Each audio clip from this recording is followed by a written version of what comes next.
Yesterday we observed the different type of strategic controls. In that we completed the premise control. Now we are going to observe about the strategic surveillance and special alert control as well as the implementation control.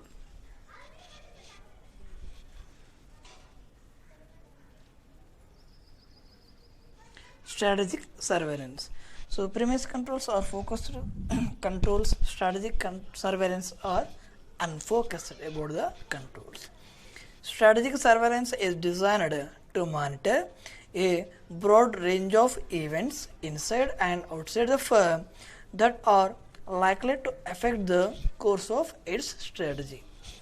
The basic idea behind strategic surveillance is that important yet unanticipated information may be uncovered by a general monitoring of multiple information sources. Strategic surveillance must be kept as unfocused as possible. Strategic surveillance provides an ongoing broad-based vigilance in all daily operations that may uncover information relevant to the firm's strategy. For example, City Corps benefited significantly from a Brazilian manager's strategy surveillance of political speeches. De Silva, Brazil's new president, who said Brazil would not pay interest on its debt as scheduled. So Citicorp raised its annual default charges to 20% of its $2.5 billion Brazilian exposure. Xerox company, everybody knows it, is a photocopying machine producer, could know from its surveillance that the photocopying market was shifting from black and white to color prints, and it helped them to focus on earning higher revenues by selling color photocopying machines. Third one, special alert control. A special alert control is through and often rapid considerations of the firm's strategy because of a sudden unexpected event. For example, change in the firm's strategy in events like SARS bombing on Twin Towers, and now we face a situation about the lockdown due to the coronavirus, and scientifically we call it the COVID-19. Due to this COVID-19, most of the world in the process of the shutdown, and most of the businesses and industries is not running properly. So that is the reason after the lockdown they have to restore their businesses, and how they are going to overcome this lockdown period, and they have to change. Why? Because due to the lockdown the income earning power of the people is going to down, and some of the people lost their jobs, and low income people going to increase, and people now try to spend money on the luxuries and some of the other things. They mostly focus about the daily day requirements. So this is the one threat to the organization, some of the manufacturing organizations, and how they are overcoming this situation we have to see.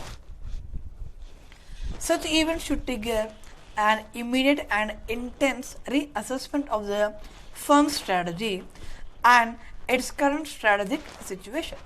The crisis teams and contingency plans can handle the firm's initial response to unforeseen events that may have an immediate effect on its strategy. Implementation control. Strategy implementation takes place as a series of steps and programs and moves that occur over an extended time. Manages implementation strategy by converting broad plans into concrete incremental actions and results of specific units as well as the individuals. Implementation control is a type of strategic control that must be exercised as those events unfold. Implementation control is designed to assess whether the overall strategy should be changed in light of the results associated with the incremental actions that implement the overall strategy. There is a two basic types of implementation control are there. First one is the monitoring strategic thrust, and second one is the milestone reviews. Next we are going to observe what is the role of strategist. So who are the strategists in the strategic evaluation and control process?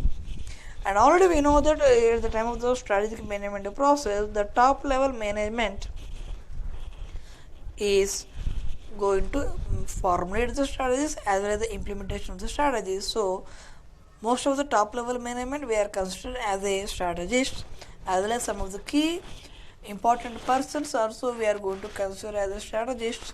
Why? Because they are going to make the formats or they are in the process of the strategy implementation process. So now we are going to observe what is the role of the strategist. Strategists are individuals or groups who are primarily involved in the formulation, implementation as well as evaluation of strategy. In a limited sense, all managers are strategists. There are persons outside the organization who are also involved in the various aspects of strategic management. They too are referred to as strategists. We can identify 9 strategists, and we are going to use some 5 strategists who are concerned with the individual or group: consultants, entrepreneurs, board of directors, chief executive officer as well as the senior management persons. Now we are going to observe how we are going to evaluate the strategies based on the performance. So some of the techniques we are going to follow in that. The first one is the gap analysis. The gap analysis is one strategic evaluation technique used to measure the gap between the organization's current position as well as the desired position. The gap analysis is used to evaluate a variety of aspects of business, from profit and production to marketing, research and development as well as the management information systems. Typically, a variety of financial data is analyzed and compared to other businesses within the same industry to evaluate the gap between the organization and its strongest competitors. SWOT analysis, already we know that what is the meaning of the SWOT: strength, weakness and opportunity threats. A SWOT analysis is another common strategic evaluation technique used as a part of the strategic management process, and it evaluates the strength, weakness, opportunity and threats. And we already know that the strengths and weakness comes under the internal factors, while opportunities and threats are the external factors.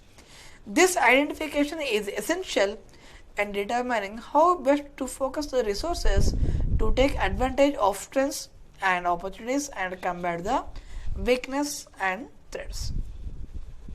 Third one is the pest analysis. Another common strategic evaluation technique is the pest analysis, which identifies the political, economical, social, technical, legal and environmental factors may impact the organization's ability to achieve its objectives. Political factors might include such aspects as impending legislation regarding the wages and benefits and financial regulations. Now, due to the lockdown, government insists all the industries do not terminate the employees, and even they are not run the organizations from March 25th, but still government orders and request all the industries we have to pay the full salaries. Economic factors include all shifts in the economy, while social factors may include demographics and changing attitudes. Technological pressures are also inevitable as technology becomes more advanced each day. These are all external factors which are outside of the organization's control, but which must be considered throughout the decision making process. Benchmarking.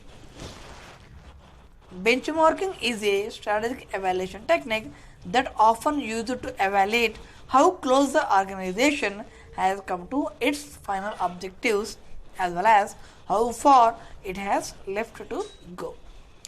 Organizations may benchmark themselves against their organizations within the same industry, or they may benchmark themselves against their own prior situation.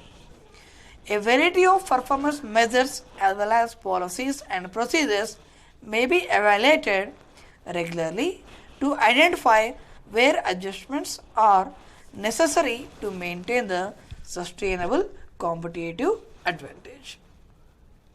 There are the two basic benchmarking methods are there. The first one is the quantitative benchmarking and second one is the qualitative benchmarking to check the performance of the organizations. First one, quantitative benchmarking. This compares performance results in terms of key performance indicators in areas such as production, marketing, sales, marketing share, and overall financial matters. Qualitative benchmarking. Here you compare operating practices such as production techniques, quality of products as well as services, training methods and morals without regard to the results. So these are some of the issues. Today we completed about what are the different types of strategic evaluation and control and what is the role of the strategist and benchmarking techniques. Thank you.